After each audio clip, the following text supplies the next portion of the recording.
Welcome back to another Reddit Readings video. If you enjoy these stories, don't be scared to leave a like. Now, do be scared. Sit back, relax, and enjoy.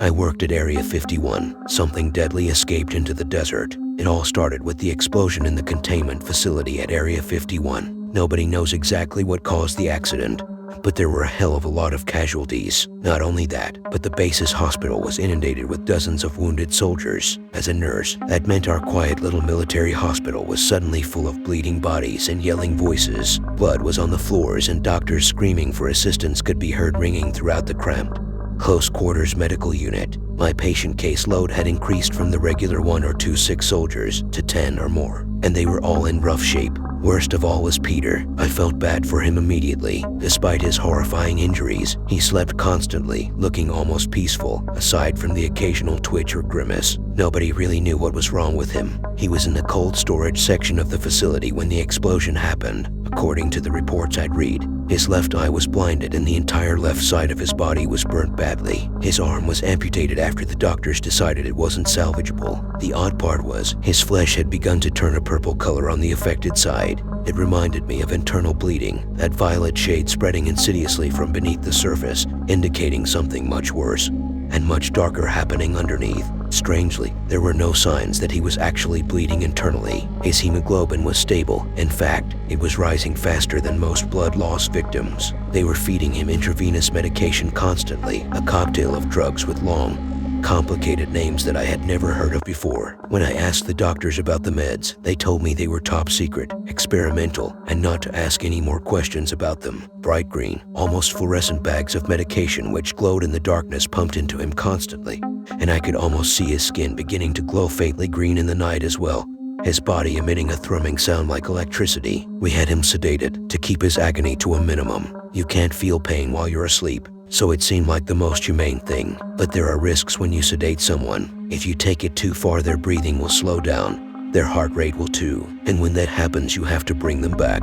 It was during my shift when that happened. His respiratory rate dropped down below 10, then 8. He began to take long pauses between breaths. I was at the bedside, so I pulled out my stethoscope to listen to his chest. Something immediately caught my attention, a slithering, wet sound like an eel was moving around inside of him. But then it was silent and still again. Surely just my imagination, I thought, refocusing. His pulse had slowed considerably. It was close to 40 beats per minute and dropping fast. I went over to the infusion pump and paused it. After a few moments, the machine began to wail, like a hungry infant left unattended. WAHP, WAHP, WAHP. Pulling out my cell phone, I quickly called the doctor. Luckily, he wasn't far and was in the room with me a minute later, standing over the patient. I counted 8 rests per minute, and his heart rate is down to 40. No adventitious breath sounds. How are his sats? I put him on a non-rebreather, but he's still in the low 80s, I said, checking the patient's oxygen levels on the monitor. Dr. Baum was holding his stethoscope to Peter's chest, listening closely. I wanted to check with you first before we give the reversal agent. What do you think? Give him a few more minutes. Let's see if his sats come up. Sir, are you sure? I knew from my experience that if his oxygen levels stayed below 90% for long, it would cause irreversible brain damage. We needed to administer Narcan immediately. This seemed to be going against the doctor's code of do no harm. Restart the infusion, the doctor said, his face grim. Keep him under. Keep an eye on his pressure. Let me know if his sats drop any lower. Before I could say another word, he was gone. What the hell? I muttered to myself in disbelief. He wanted me to keep the infusion going, but that meant the patient would continue to deteriorate. My fingers hovered over the restart button on the infusion pump, but I couldn't do it. Something about the whole thing felt wrong, and I didn't want to risk my license or, more importantly, the patient's life. Instead of following the doctor's instructions, I went out of the room to get a second opinion. There had to be another physician around somewhere, and they would surely recognize the need for a reversal agent. Without it, the patient would die. Unfortunately, when I got out in the hallway, I saw everyone was so busy there was no chance of flagging down a doctor. The only other physician I could see had both hands pressed firmly into someone's sternum, blood pouring out around the sides. They were screaming for gauze and a crash cart, but no one was coming. My instincts took over and I left my patient for a minute to assist the doctor, knowing the situation was dire, and they needed help. I fetched the crash cart and called a code blue, hitting a nearby button on the wall which sounded an alarm. I hooked up oxygen tubing and cranked the liters per minute to 20 as high as it would go. Once the oxygen mask was on the patient, I had a moment to look down. The patient was turning blue around the lips. I pushed hard on both sides of the balloon attached to the mask, forcing air into his lungs, causing his chest to rise and fall. I did this again and again, watching the monitor as his O2 levels began to increase. Finally, after several long minutes, some help arrived, and I was able to leave them to their work. I went back to my patient, terrified of what I might find when I entered the room. But I never would have guessed what I saw when I walked in. Never in my wildest dreams. Peter was lying on the bed, thrashing about and making muffled screaming noises. Something was covering his mouth, something plant-like and purple with branching vines. Whatever the growth was, it was coming from the stump of Peter's amputated left arm. It was spreading rapidly, moving outwards in all directions. The purple vines were growing as if in a time-lapse video, with each passing second covering more of Peter's face and the surfaces around him. The squirming, constantly shifting vines were crawling up the IV pole, which was still bleeding. With sudden, incredible force, the vines grabbed the IV pole and picked it up effortlessly. Then it was thrown violently through the window at the far side of the room, shattering it to pieces. What the hell was that? I heard someone shout from outside the room. Help! I managed to yell, my voice finally working after several attempts to scream. Peter's eyes shot open, the whites of them no longer white, but instead a swirling purple. The vines propelled him upwards until he was hovering suspended in the center of the room. Then he locked eyes with me. Vines shot out from the wriggling mass, leaping at me like cobras. They wrapped around my neck and arms, squeezing hard until I could see my limbs beginning to turn purple from lack of oxygen. My fingers began to tingle as if falling asleep, the sensation turning into pins and needles. And then nothing at all. My hands were a dark, violent shade of purple now, reminding me of how Peter had looked before all of this. That seemed like 100 years ago now, but it had only been a few minutes. Just as I felt myself losing consciousness, the door burst open behind me. I managed to turn my head enough to see the vines were all over the room now, making it look like the inside of some enormous creature which had swallowed us whole. What the hell? A doctor said from the doorway before screaming loudly, "Walk it down. We've got a grower." He turned around and began to run, but it was too late. A vine shot through his skull like a blade, and I watched him fall lifelessly to the ground a second later. The vines began to wrap him up and envelope him, growing and spreading down his throat and into his ears. A klaxon began to howl, drowning out the sounds of my struggles. The room turned red with the light of a hazard beacon on the ceiling, and I felt the vines around my neck loosening. I looked at Peter and saw his attention had shifted to the breeze coming from the open window. He clearly wanted to escape, and that was outweighing any desire he had to murder me. After a few long seconds, he finally dropped me and I fell to the floor, gasping for air. To my horror, I looked up and saw Peter climbing out the window. The vines grasped the window's edges like extra limbs, and he was outside a second later, the slithering mass of viney tentacles following after him. The desert wind rushed in and a blast of sand hit my face, blinding me. Then the door burst open again and screams of horror could be heard from the security personnel in the hallway. Luckily, they had missed the worst of it and managed to contain and kill the remaining life forms in the room using a freezing agent like a massive fire extinguisher. Afterwards, I exited the room, coughing up white dust, but thankful to be alive. Scars across my neck and wrist serve as evidence of what I've been through, despite the government's denials. I've been trying to spread the word since all of this happened, even though it meant a dishonorable discharge from the military. Some have even accused me of treason, but it doesn't matter. They can lock me up in their secret prison beneath the desert for all I care. It only matters that this gets out to the public.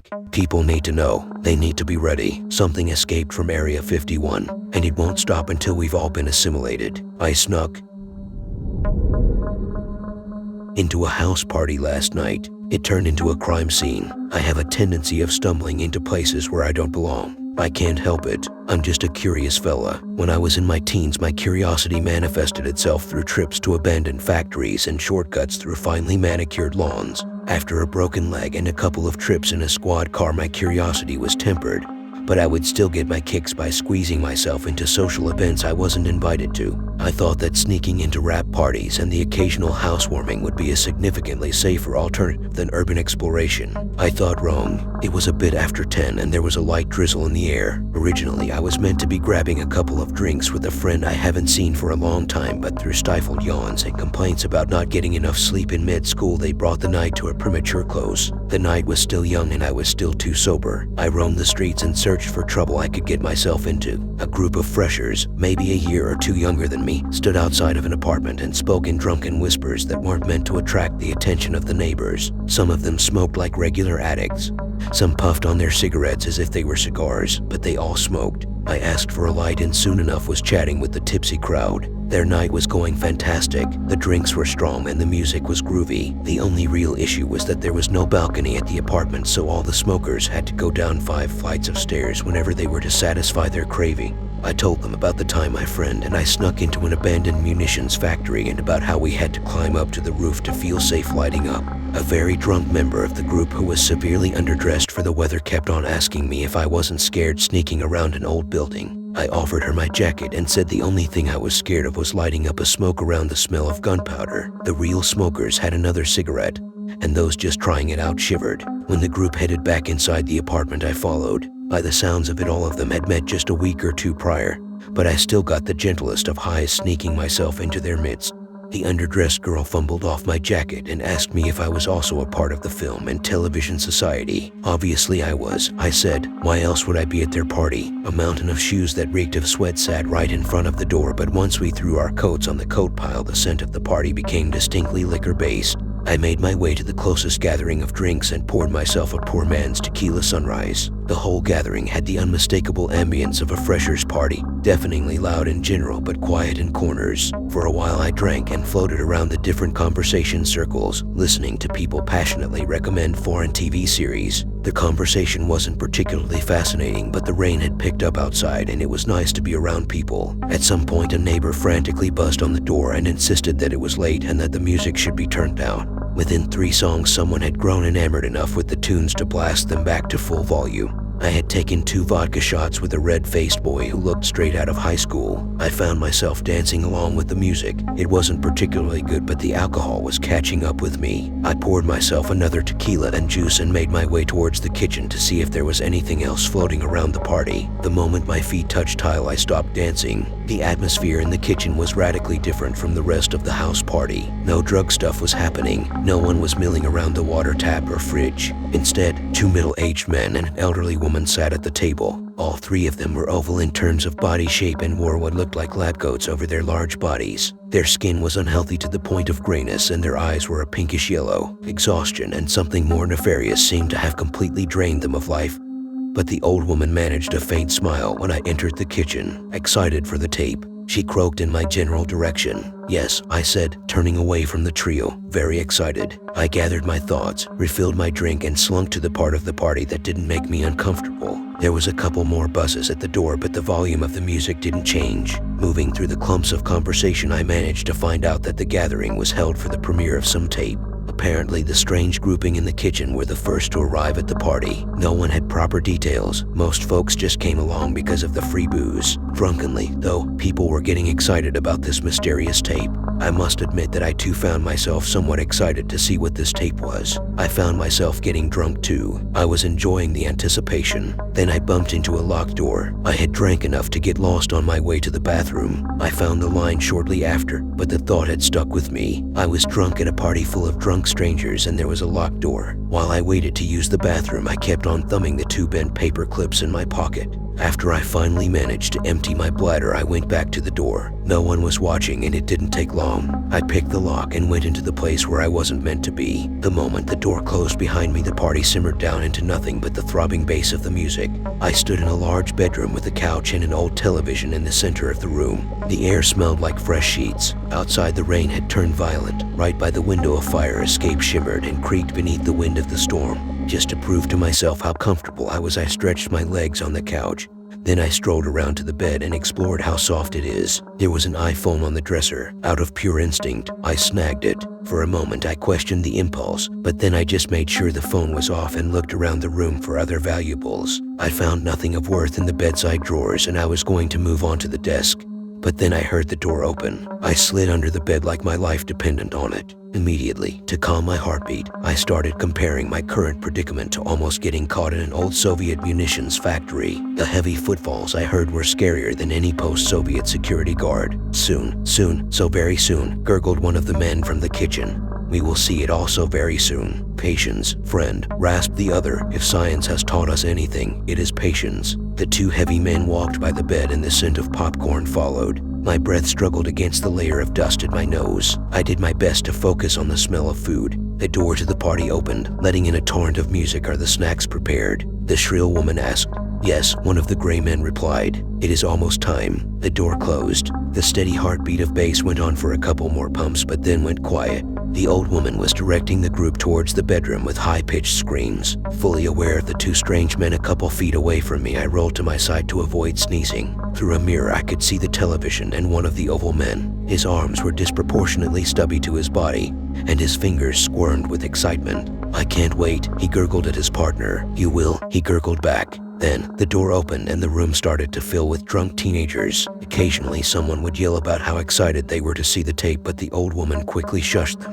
I was still stuck beneath the bed, but the anticipation was getting to me. We were all drunk and young, and a rowdy madness simmered in that room. The crowd amplified the legend of the tape and the booze gave it edge. By the time the old lady waddled in front of the television, even though there must have been at least 30 of us in the room, everyone went silent. "Thank you for coming to this meeting of the Film and Television Society. It is now time for the tape." The old woman's words provoked a drunken whisper that spread throughout the room. She shushed it with the authority of a school teacher. "You are not to speak during the playing of the tape. If you do, however, feel like laughing, that is permitted. This tape is meant to amuse and delight and educate." Now, with no further comments, I present to you Professor Egghead's Education Station. A university lecture hall flickered onto the screen. The hall had the attendance of a non-mandatory class, and from the few students that were there, most of them looked asleep. A couple, however, had their laptops open and were furiously typing up notes. I seem to have lost my words. The lecturer was a short man with a scruffy goatee. Sweat was gathering on top of his bald head and his eyes darted back and forth between the unenthused crowd. I knew I was meant to say something, but just give me a moment. Just let me find my place. He spoke in a near whisper, but the microphone attached to his collar boomed his mumblings with an echo. Magnified above him loomed a PowerPoint presentation. The nervous lecturer cycled through the slides, looking for something. Back in the audience seats, the napping students started to wake up. The moment their eyes opened, they would grab their laptops and start furiously typing notes. No one in the lecture hall looked comfortable.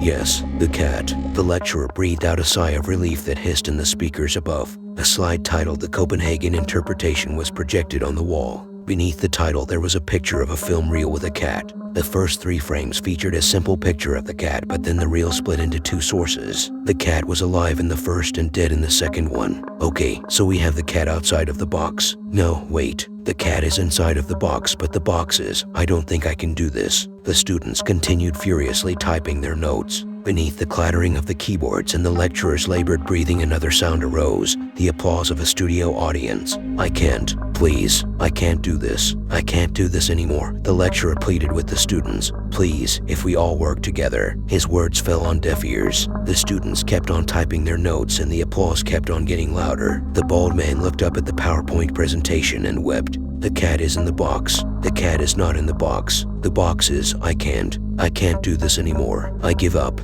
The doors flew open and a nightmare leapt into the lecture hall. "I am Professor Egghead, the emperor of all universities, the headmaster of all knowledge." The creature screamed in an unearthly falsetto. "I am Professor Egghead, and this man is an imposter." This Professor Egghead looked much like the gray-skinned strangers I met in the kitchen, but where their bodies were misshapen with weight, his was completely inhuman. He was shaped like an egg with a horribly tired face with diseased eyes and sharp teeth. A lab coat stretched across his malproportioned body, and he gripped a large, colorful mallet in his stubby fingers. "Please, I beg of you, I don't want to do this anymore. I have a family," the lecturer begged. "Just let me go. Let all of us go. We have done this for long, Eno." The egghead's mallet looked like something out of a cartoon, but it met the lecturer's forehead with the bluntness of a snuff film. Within 3 savage hits, the lecturer no longer had a face. The studio audience found this show of brutality to be absolutely hilarious. The students in the lecture hall were terrified. They stopped typing. The whole lecture hall stared on in horror as the egg-shaped nightmare continued to assault the teacher. "I have unthroned this false prophet." The egghead screamed victoriously, sending thick chunks of spittle across the room. "Look at me. I am the teacher now." The students on the television started to type again. The drunk freshers in the bedroom began to grow uneasy. For a moment, my view of the television screen was obstructed by figures moving in the darkness of the mirror. A couple of the drunk teenagers had seen enough of the tape and wanted out. The moment that they started to move, a series of boos came from the audience. "You there, sit back down," the egghead screamed from the television. The drunk freshers trying to move through the room stopped. Yes, you there in the darkness. Go back to where you were. I am the academic equivalent of a baron. You will not disrespect me during my own lecture. Sit down. A deafening round of applause came from the television. The figures in the darkness sat back down where they were. I once again had full view of the television. A pair of bloodshot eyes stared back at the camera, but something felt off. It felt like the egghead was looking specifically at me. As if out of instinct, my eyes drifted to the dusty floor. Good. The creature's voice softened. Now that everyone is seated and taking notes, it is time to introduce you to the field which I hold dominion over, science. There have been lies printed in the press about my kingdom, propaganda by enemies both foreign and domestic meant to instill a false sense of security. Being a scientist is not cool. Being a scientist is not fun. Being a scientist is not rewarding. To submit your body to science is to stare into the unknown and surrender all hope. The studio audience praised Professor Egghead's monologue with a round of applause. The person sitting on top of the bed that I was hiding under shifted uncomfortably. I found myself watching the television once more. There was something horribly wrong with the egghead creature and I kept on wanting to look away. But I'm a curious fella. I couldn't help myself. Professor Egghead had taken over the PowerPoint presentation. The title of the slide was Lies About Science and featured pictures of smiling scientists and lab technicians. Professor Egghead stared at the cheery pictures as if they were an affront to God. He spat at the wall, leaving behind a sliding splatter of milky brown. Do not believe the media. Science is suffering. Science is pain. To illustrate my point, I will present a picture we cannot comprehend. Ceremonially, the egghead extended the PowerPoint controller and pressed his stubby finger on the next slide button. The whole room of freshers erupted in screams. I averted my eyes as soon as I could, but even the mere glimpse of what was on the screen made me stifle a cry of my own. I stared at the floor and tried to clear my mind, yet the afterimage remained, a mess of inhuman eyes and strands of flesh and arteries. The rest of the room continued screaming. The freshers were trying to escape, but something was in their way. Yes, this is the sound of science. The egghead screamed from the television. This is the music of research. We do not know what this is. We fear it. We should fear it. Science is not cool. A banging broom from below joined the screaming of the freshers. The bedroom door remained closed. I dug myself further beneath the bed to avoid a stampede. I kept my eyes to the floor to avoid going insane. Now you understand. Now you are one with science. It is time. It is time for the induction into the final university. The studio audience cheered from the television. The screams of the freshers grew and grew. All I could smell was gunpowder. Someone was standing on top of the bed yelling at people to break the window. The girl who I lent my jacket to had fallen on the floor not far from me. Beneath the stampede, she couldn't get out. The world existed in complete deafening chaos. And then it stopped. Everything had suddenly gone silent. All I could hear was a gentle static buzz from the television. The jacket girl was gone. Everyone was gone. Outside, the fire escape gently creaked in the wind. I tried to keep my eyes glued to the floor. I tried waiting it all out. But eventually I couldn't help but satisfy my curiosity. I looked towards the mirror and stifled another scream. The lecture hall on the television was now full. Among the note-taking students sat drunk and underdressed and terrified freshers. The camera focused on their scared faces. The studio audience reacted with joyous laughter. Among the hall full of scared youth, the grayskins from the kitchen sat. They were all beaming with unbridled joy. Is there anyone missing in attendance? Professor Egghead screamed. No one is hiding from their research duties, are they? The moment the egghead looked into the camera, I forced my face back to the floor. Hello, is someone missing? The egg said softly. Well, if someone is missing, they will be found eventually. They are always found. In the world of research, there are only entryways. There are no exits. No one can escape the company of Professor Egghead. The studio audience rewarded this with another round of applause. But the clapping eventually died down. By the time I looked back at the television, the screen had gone dark. I stared at it for a minute or two and tried to make sense of what had just happened, but no explanation presented itself. Once I was sure the room was empty, I crawled out of my hiding spot and immediately went for the television. I turned it off. I also plugged out all the cables for good measure. The whole apartment was empty. All that was left of the visitors was a sea of sweaty shoes and a pile of coats. I tried convincing myself that there was no conceivable way that a television could suck in a room full of people, but my mind refused to be rational. I took a quick gulp of some tequila and it had calmed me somewhat, but I knew what I really had to do was go home. I fished my coat out of the pile, dug out my shoes, and was ready to leave. Just as I was about to open the door, however, there was a loud knock. Police, open up. I backed off from the door. Very quickly my mind went through the possible outcomes of a situation. There was no reasonable explanation for my attendance of the party, and there definitely wasn't any reasonable explanation for what had happened at said party. With the amount of alcohol in my bloodstream, I knew I couldn't talk my way past the cops. I didn't trust myself not to slur my words, but I still had some faith in my sense of balance. Leaving behind a gruff-voiced officer banging on the door, I made my way back to the bedroom and opened the window. My landing from the fire escape wasn't very graceful, and I sprained an ankle running back home. But I made it out. I don't understand what happened to all of those freshers. I can't comprehend what this egghead creature wants, but I managed to make it out of that apartment alive. I made it out alive, yet as the hours pass, I'm starting to realize that I didn't make it out unscathed.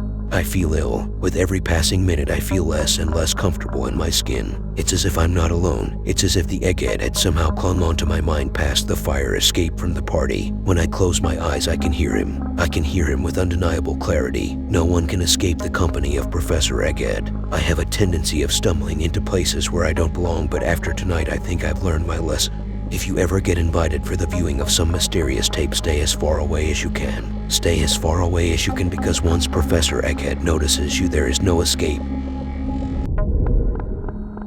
I found a diary page containing a chilling account from an Arctic research facility. November 23, 1979. Dear Diary, all my colleagues are dead, but their screams still echo across the building. I found them one by one, their mouths agape and eyes white dead. A frozen shock, as if they gazed into the ugly eyes of an impossible god. Their pale faces spoke morbid volumes, and the bodies had all dried up, resembling leather. All of them stood in the exact same position, against the wall and pointing at an abhorrent invisible thing in front of them. I had never seen any human being like that ever in my life. Silence slowly settled in the building like black snow falling from the sky, accompanying the world's end. I don't know what kind of hell they saw, but I knew for sure that this place would be our tomb. I would die too, no doubt about it. The dried flesh statues reminded me that the infinite darkness would claim my life too. The Arctic storm raged outside, and the winds blowing at high speeds rendered my hopes for any coming help, and thus my salvation, to absolute zero. It felt like whatever killed them did it swiftly and then vanished into the facility's walls. After they left this earthly realm, an uneasy feeling of anxiety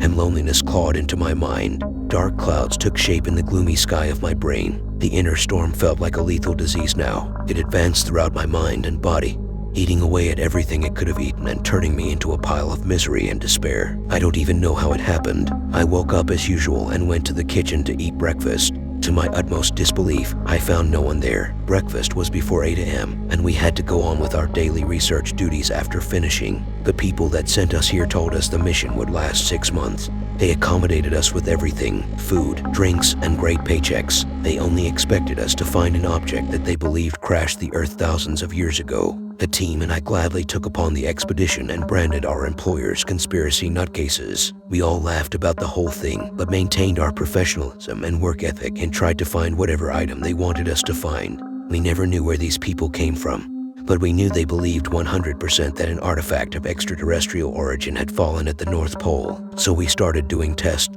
and scans. Nothing came up. We foraged certain parts of the ice where they told us the thing would be. Nothing again. It felt like looking for the needle in the haystack. Nothing, nothing, nothing. Even though we knew it had to be a hoax, we decided to indulge our bosses and try to find the thing. The deal on the table said that if we didn't find it in 6 months, we would go home and keep the money. Diary, if I could turn back time, I would. You have become my only friend right now, my confidant. When I began writing these words in your pages, I wanted them to be a warning for whoever would find them. I cursed our employers for leaving us to die. I cursed the weather and whatever God existed. Everyone had abandoned us, left us in this place to rot. All hope is lost. After coming back to my senses and considering the situation, I did a perimeter check twice a day, once in the morning and once before I went to bed. Sleep felt like an alien concept to me, just like that damned artifact we had to find. In the first days, nothing happened. Everyone stood in their place with the same demeanor and shock plastered all over their faces. After that, their teeth began falling off, and the dark thoughts nested inside me like a parasite eating away at everything. When each tooth hit the ground, it felt like a countdown. Tick, tock. Time went by as I stood there with my dead colleagues. Their toothless mouths made it even harder to look at them. Their faces held terrible secrets inside, only a shell of their former selves now remaining. Their eyes had vanished, leaving behind small black holes. I saw a rat going inside one's head. It squeaked with excitement as if it had found a long-lost treasure of nightmares made of gold. The storm didn't relent. Supplies ran low, and my mind's sanity meter neared empty. I would die of starvation and agony, is what I thought. But maybe it would have been better if the killer of my coworkers would get me and ended me swiftly. Seeing them like that over and over and over again made me think about how the employers would handle this tragic event. But I already knew the answer. They would go to the wives and kids at home and say their husbands and fathers died in an unfortunate accident. Maybe a lab explosion took place. Maybe food poisoning demanded their lives. Maybe a vial broke and the exposure made them very sick, and they couldn't survive. The men in black suits would then present their false condolences and maybe shed a crocodile tear or two. They would fake feelings of empathy and tell the families they would be taken care of. A compensation package would ensure that the kids go to college. When the families would ask for the bodies of their husbands and fathers, their employers would say venomous words in the vein of "I'm very sorry, but there are no remains left." And then they would explain in minute detail how the bodies had vanished. Little would the families know that the bodies would probably be contained in a secret facility for secret studies to determine the cause of death. I felt relieved at the thought. No one would ever cry for me. At least there would be no lies to tell and no blood money to compensate the family. The constant checking of the perimeter took its toll on me. I couldn't move any of them. I saw my colleagues being dead longer than alive. Their human faces became blurry, and I forgot how they looked before. After one of my usual walks in the aisles of the dead, I heard a can falling. The sound reverberated through the halls of this concrete necropolis. My heart froze. Diary, I came back to you running as fast as I could. The bodies aren't there anymore. Do you want to know where they have been moved? To the ceiling. Something glued them all to the ceiling. They still have the same contorted faceless faces, and they point to what must have been their demise. Yes, the screams. A cacophony of screams called my name. Yet, I could hear each voice distinctly while it pulled away at the strings of my sanity. They called for me to join them in death forever. My eyes became endless pools of despair, like fountains in which I would drown over and over again. Maybe I was dead already, and this was my hell. I heard squishing sounds, then a thud. The scream stopped all of a sudden. Silence took over this tomb, and I felt sure that these had to be my final minutes alive. Fear showered me. Another growl shook the walls of the compound. I turned around and ran until I had no breath left. I hid behind a cabinet in one of the administrative offices. The blackness surrounded everything. The smell of dust and mold combined, trying to infiltrate into my lungs. The beast, the disease that had killed my colleagues, bid its time, waiting for me to give up on life and hand myself over to it. I peeked around the corner, and my colleague's dried flesh suit stood as one sentient body. I didn't even know who was who. Arms flailed around, and the heads were glued to the chest in a grotesque display of abominable dead art. Some wanted to speak but couldn't. Others tried to move their eyes around, but the eyes were not there. It was as if the newly born monster was learning how to manifest itself into our world. The spiraling hands and legs kicked everything around. The glimmer of hope that I had left began to diminish. When I peeked again, there was nothing there. I must have lost my mind. But, diary, I swear the thing was there. It still flashed before my eyes. The gruesome details, the former human men and women from my team, their contorted faces, and everything else are etched in my brain like a permanent marker on a sheet of white paper.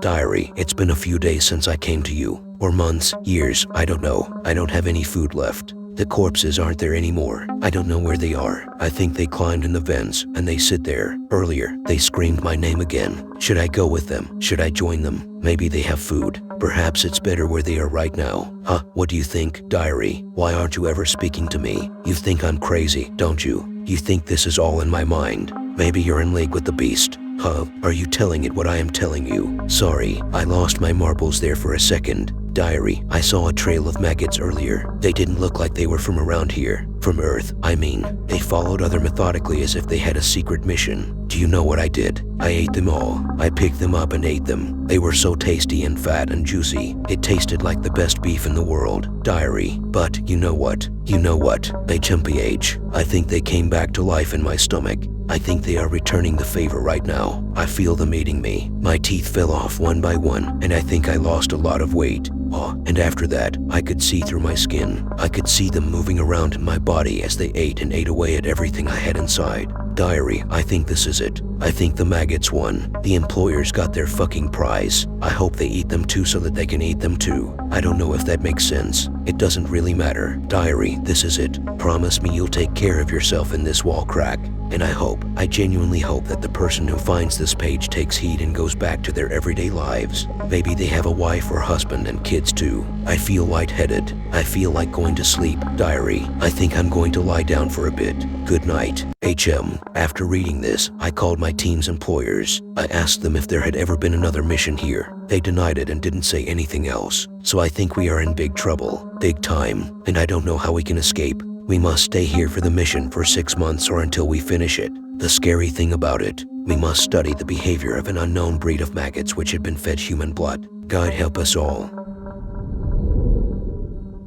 I found a workout app with a terrifying feature. Recently, I decided that it was time to make a change in my life. I've never really been considered fat by my friends or family. They've always assured me that I look just fine, especially for someone of my height. But while the encouragement was nice, it was no secret that I was overweight. And after spending years with limited activity and staring at my belly hanging over my pant line, I finally figured that it was time to do something about it. So I looked around in the hopes of joining a gym. However, given how the world of 2020 and forward has been, I haven't exactly felt overly comfortable with physically going into a building full of sweat and heavy breathing, even with a mask. Instead, I was lucky enough to find an online gym service app by the name of Pen Pal Pound Buster, which seemed to be exactly what I was looking for. Basically, it was a service that links you with a random gym buddy, and the two of you would function as a personal trainer to the other. For the sake of anonymity, no information other than first names were ever shared and no one ever had to meet face to face. It was pretty neat. The app even had a build a routine feature where you could pick from a long list of workouts to send your pen pal for each day that you plan to work out, coupled with the ability to track each other's progress, including heart rate,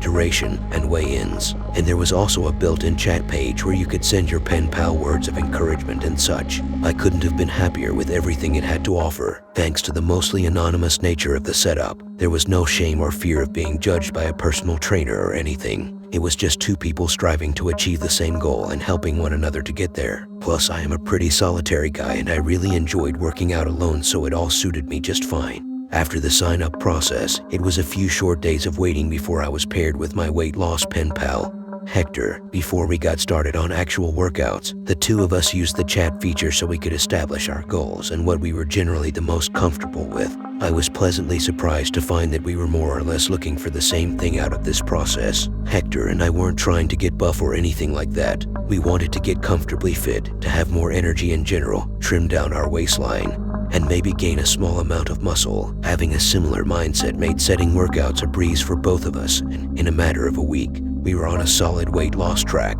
At first it was hard. Getting accustomed to physical activity after being a couch potato my whole life left me soaking with sweat and huffing after virtually every assigned run, squat, or push-up. And to the credit of the app, it worked better than I ever could have hoped. Hector had me on a great routine and his words of affirmation made me feel supported and confident in the effort I was putting in. Likewise, I had a surprisingly fun time planning workouts and checking in on Hector, urging him forward as I watched his heart rate rise and fall depending on the intensity of the exercise. When we reached our first weight check-in after a month, we were both impressed and proud. I had lost a total of 5 pounds and Hector managed to burn off 8. Holy shit, dude, great job. You're making good progress. I messaged him. You too. If we keep this up, we'll be complete hunks by summer law. Hector replied. I chuckled aloud. Hot boy summer here we come law. I answered. Come now. After making this kind of progress, we began picking up the pace and intensity of our workouts. With the added motivation pressing us forward, we were able to move into the next stage of our weight loss with excitement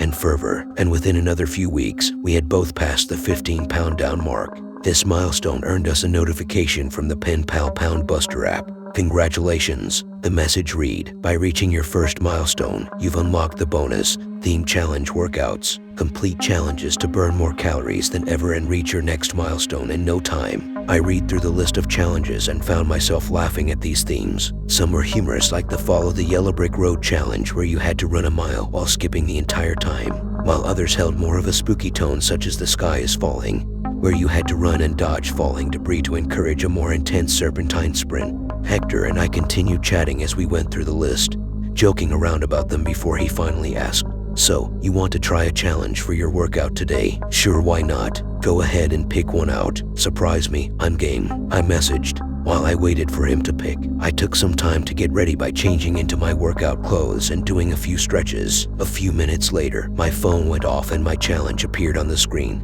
"Hector has given you the Beat the Clock challenge. Look out, your phone is a bomb. Finish your mile run before the clock runs out or boom. Do you accept?" I smirked at the description and stepped out onto the sidewalk before hitting yes. In an instant, a countdown clock set to 7 minutes began to count down and I took off running. With each second that passed, my phone gave off an ominous beep as if it was a ticking time bomb. The sound made me feel uneasy and nervous all of a sudden. I knew it was all part of the theming, but I was genuinely impressed at just how much that little beep made my heart race. And I found myself running faster than ever. About 3 minutes in, I could feel my lungs start burning and I was huffing and wheezing hard. I almost felt like slowing down when I noticed something. From my pocket, I could feel my phone heating up. With each minute and every beep, the temperature was growing higher and higher. I stared down at the ticking clock on my smartwatch and a sense of fear started to creep into my mind. I hit 5 minutes and my phone grew hotter still, the incessant beeping growing louder, thundering in my head and making my chest tight.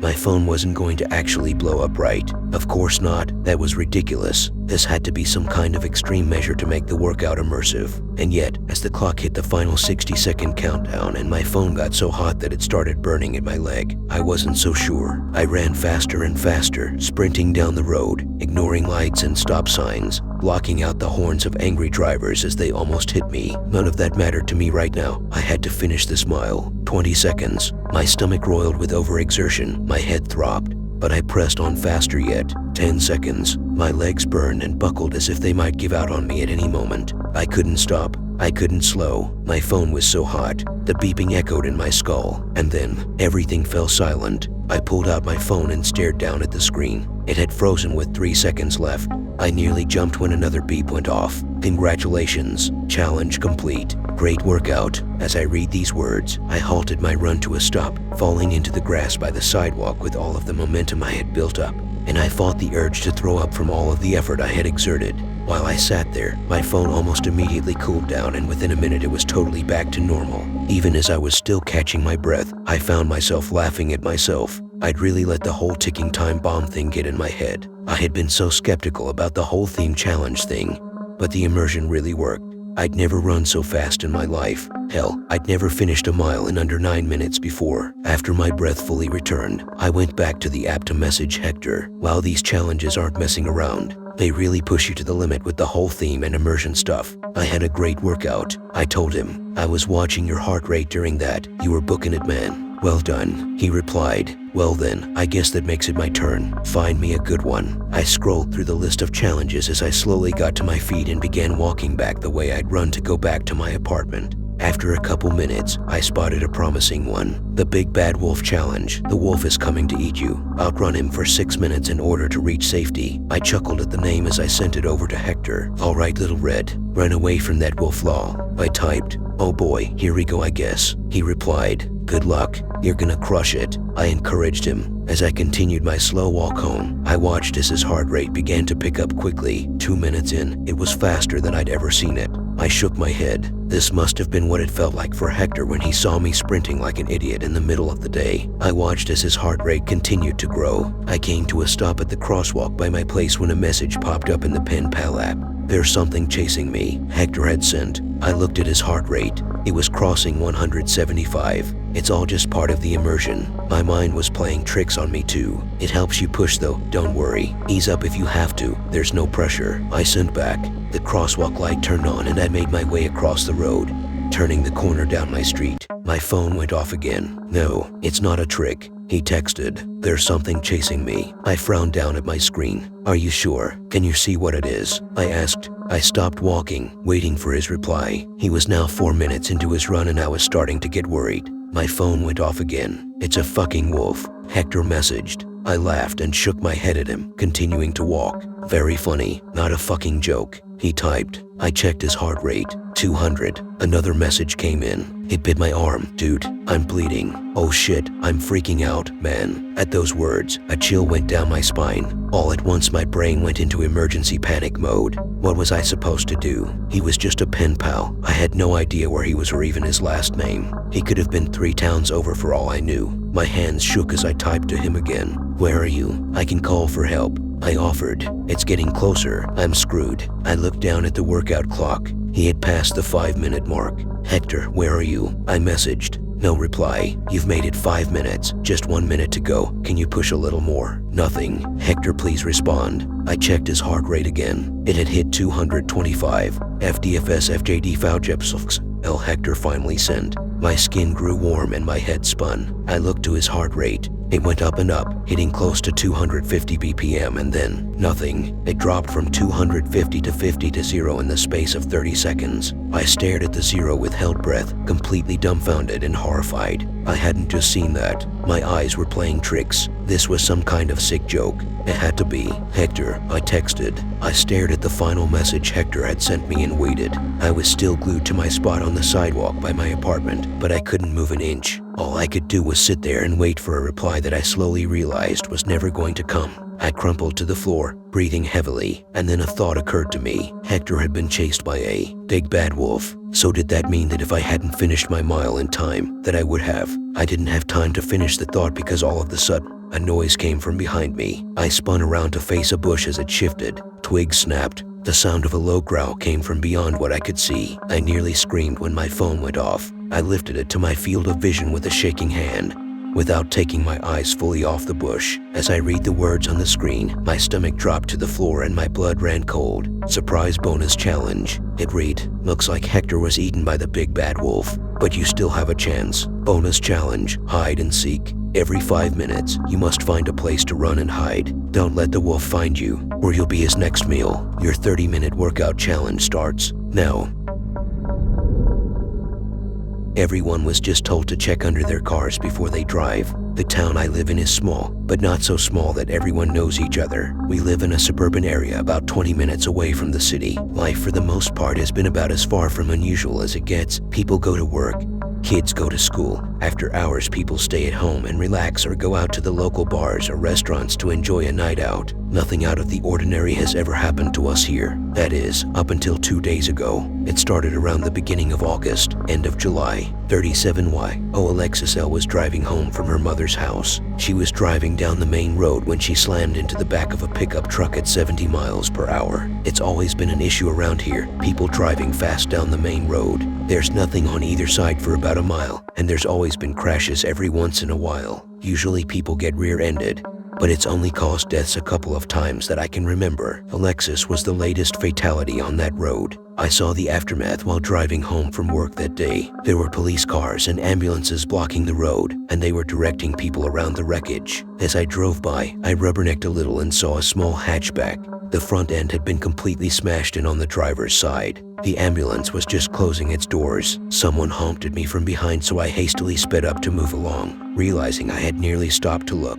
I was imagining how horrific it was that a simple mistake while on the road could cause your life to end in an instant. Shaken up a bit, I continued driving home. After a few minutes, I put on a podcast and listened to that on the way home, forgetting completely about it by the time I pulled into my driveway. When I got home, my wife was watching Netflix on the couch. I tossed my keys into the little bowl by the door and took my shoes off. I went to the fridge and grabbed a beer. Hey honey, did you make anything for dinner? Or did you just have leftovers? I asked her across the room. No, I didn't have anything yet, she replied. I was thinking we could order something on Postmates if you're okay with that. Sure, what were you thinking? I could go for some Chinese food, I said. If I'd known, I would have stopped on the way home. But I figured it was alright. I could join her for a movie while we wait for the delivery. Sure, if they have it, get me Kung Pao chicken please, she said. I pulled up Postmates and put in the order, $38.96. I tipped the driver a little extra this time, as the same guy usually delivers for us. I see him around sometimes. He's a young guy who wasn't struggling by any means, but I figured he could use a little extra pocket money. I opened my beer, went to the couch, and sat beside her. About 30 minutes later, we hear tires screeching and a loud slamming noise. I shut up, a bit shocked.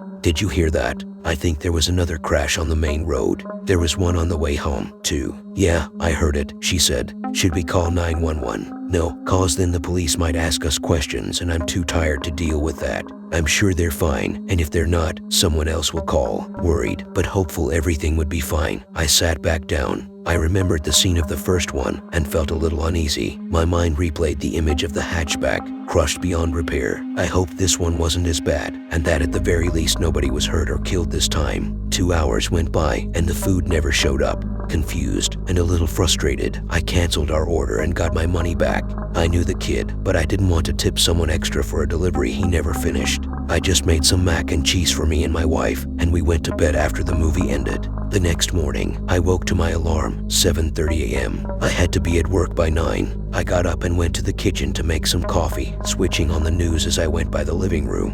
What I heard next made my heart sink. Breaking news this morning after an investigation into 3 accidents last night that left 4 dead. 37-year-old Alexis L., 19-year-old Trevor M., and a couple, who has not yet been identified, were killed in a series of rear-end collisions. I stopped listening as soon as I heard Trevor's name. He was the delivery driver who was supposed to bring us our food. I turned off the news and went back into the bedroom. Hey, you remember the crash we heard last night? Yeah, what about it? She asked, almost with impatience. It was Trevor. He was on the way with our food and was killed in the accident. She looked down for a second, then looked back up at me. That's awful, she said dismissively. I was confused as to why she seemed so irritated at me, but I brushed it off and got dressed. I got into my car and started off to work. It's always a little slow going around here in the morning as a lot of people have to take the main road to get to work. I wasn't really paying too much attention, just stopping and going with the flow of traffic. As I approached the main intersection, it was a red light. I was the second car in line, and the car in front of me was driving a bit fast. I started slowing down, knowing they would have to brake a bit hard to stop in time. Their brake lights came on, but he didn't slow down. In fact, it looked like they were speeding up. The next few moments felt like an hour. My heart started racing as they crossed the stopping line and blew through into cross traffic. The intersection was blocked completely by the perpendicular flow of traffic, and as the car in front of me sped towards the wall of cars, time slowed down. The person in front of me slammed into the side of a sedan, sending it flying sideways into another car going the other direction. That car burst into flames before being obliterated by another one, sending its occupant flying into the road through the windshield. I was horrified as that person was run over by a pickup truck, which then slammed into the traffic light post after visibly losing traction due to there being a man under his rear tire. I sat there in shock. 2 of the cars were an inferno. I could feel the heat from the flames all the way back where I was. At least one person was dead. I watched him get dragged along the road, leaving a red trail behind him. I couldn't move. I couldn't think. I don't even remember what happened between the accident and when the fire department and police showed up. People were getting out to go see if they could help. I saw some people reel back in horror. One woman threw up and started crying. They started directing people around the accident, telling them that the intersection would be closed down while they cleared the wreck from the road. I drove silently to work. I got home later that night, still in a daze. I said nothing as I dropped my keys into the bowl and took my shoes off. Hey honey, how was work? My wife asked. Good. It was good, I said in a monotone voice. I sat down next to her. Did you see the news? There was another crash this morning. 9 people died, she said. I was a little confused at her tone. She seemed almost excited, like a little kid who had just seen a puppy. Yeah, I saw it all, I replied softly. Really? What happened? Did you see it up close? She was acting extremely strange, with some sort of eerie morbid curiosity. No, I didn't. I just drove to work. I turned on the TV to distract myself. Breaking news tonight. We're just getting new information from the police department after an investigation into the chain of fatal crashes. The latest crash this morning caused the death of 9 people, and investigators have found that the accidents were caused by brake failure. It appears that many cars in the area have been sabotaged by having the brake lines cut and then repaired with tape. Nothing else is known about this other than a woman was seen on security camera footage from one victim's home underneath their car. While no arrests have been made, we do know from the footage that the woman has brown hair and is about 5'5". We ask that if you know anything about this, please report it to the police department as soon as possible.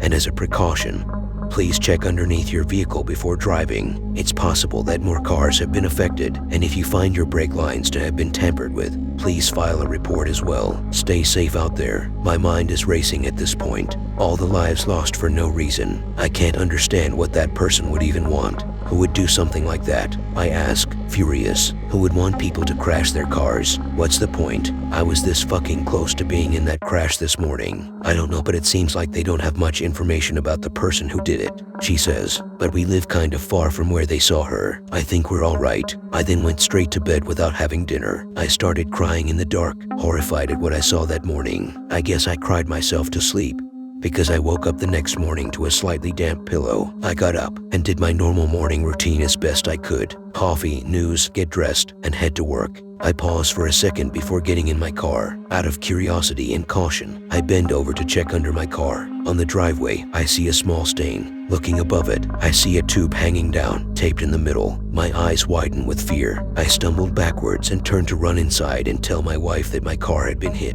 Before I said anything, my eyes caught something on the workbench. I always put everything away after I finished working, so it was strange to see anything left out. I stopped for a second and looked closer. It was hard to see as the garage was dark.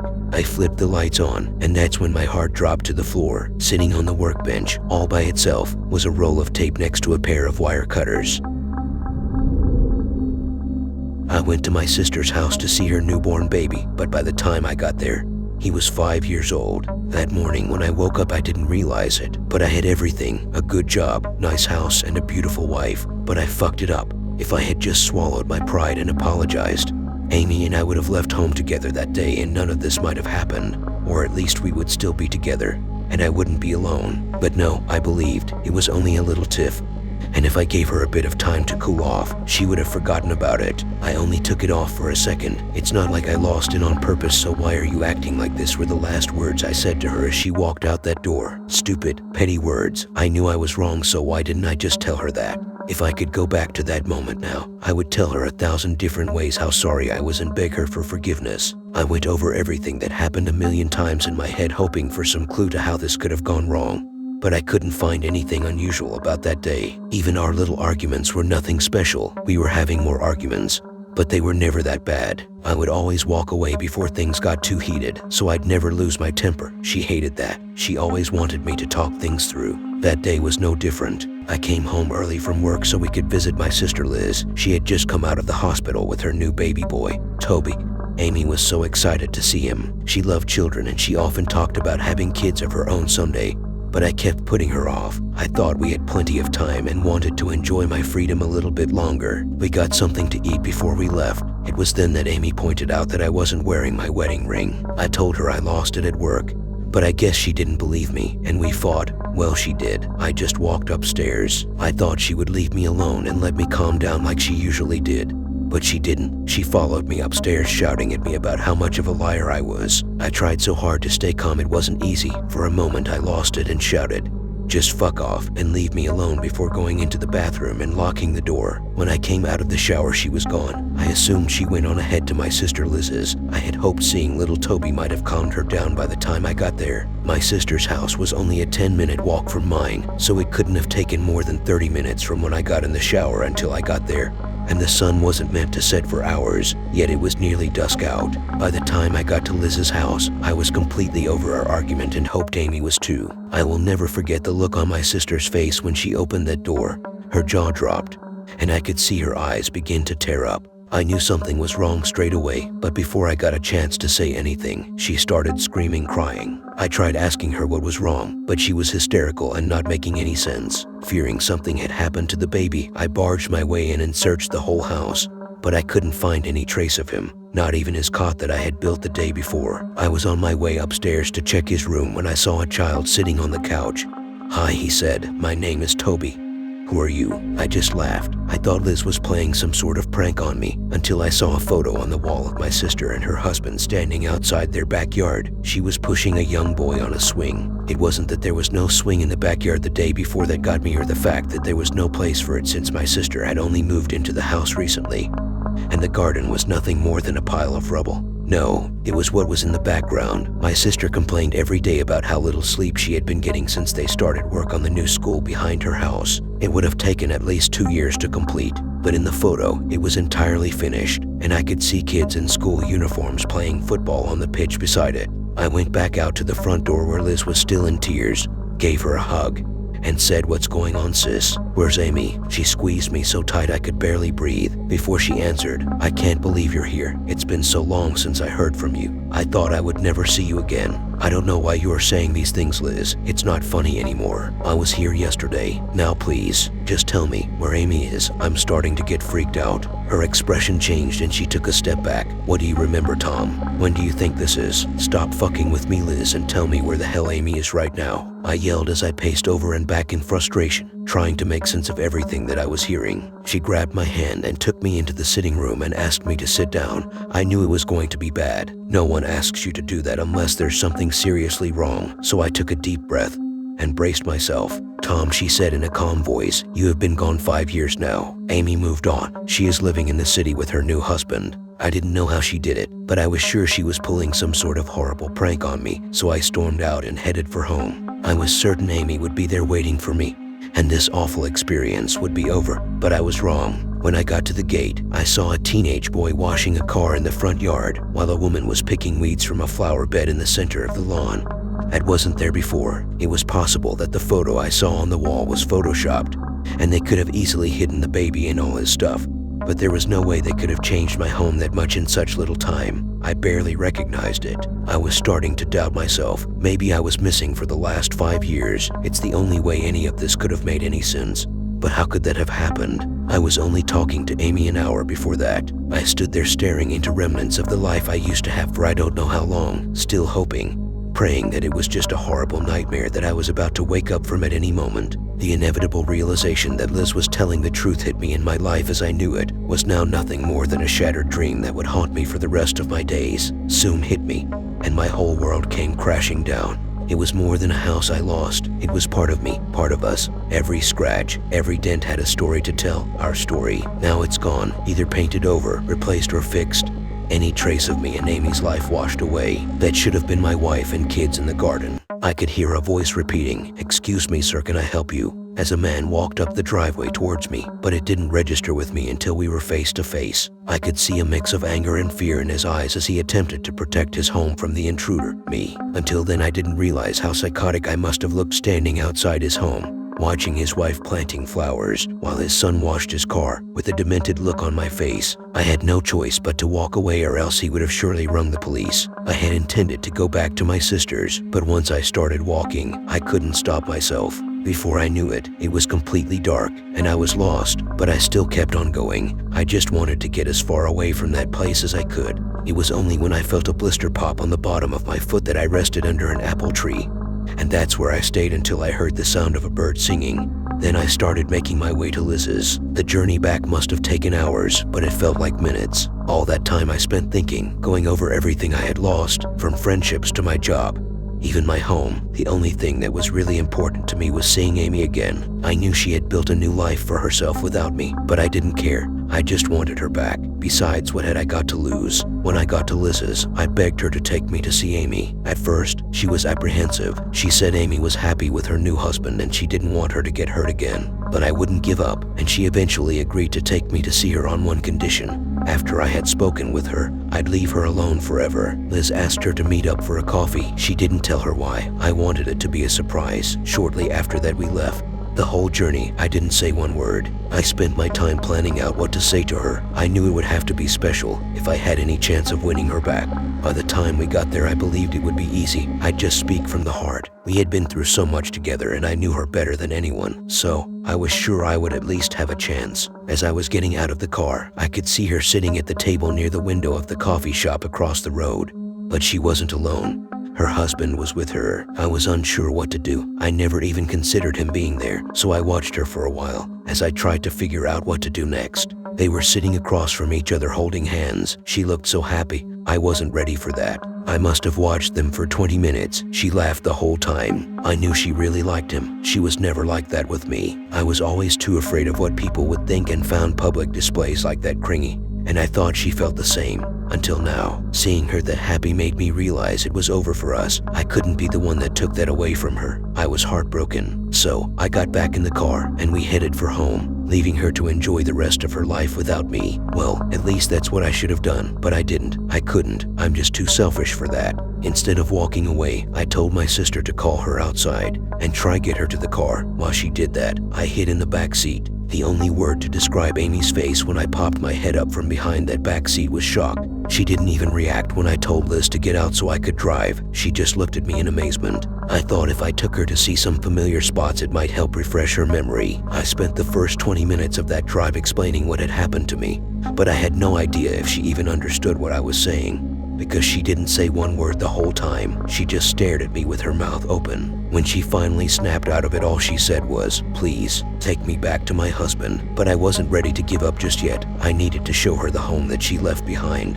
I thought she would like that, but when I said it, she started to get scared of me. I don't know why. I would never hurt her. I just wanted her to remember what it used to be like for us when we were happy. When I tried reminding her of some of our best memories together, it only made things worse. She started screaming and begged me to let her go. The last thing I remember was her trying to open the car door to escape before waking up in a prison cell. When I asked the guard why I was in there, he smirked. "Are you telling me you can't remember breaking out of prison to finish off your wife? What you did to that poor girl is sick. But look on the bright side, you won't have to worry much longer. You're going to fry real soon." Then he walked away laughing. I tried telling everyone and anyone that would listen to me my story, but no one believed me. Everyone thought I was a monster and said I deserved what was coming to me. I haven't got much longer left in this world, so this could be my last statement. I just hope if someone reads this, they understand that I didn't hurt anyone.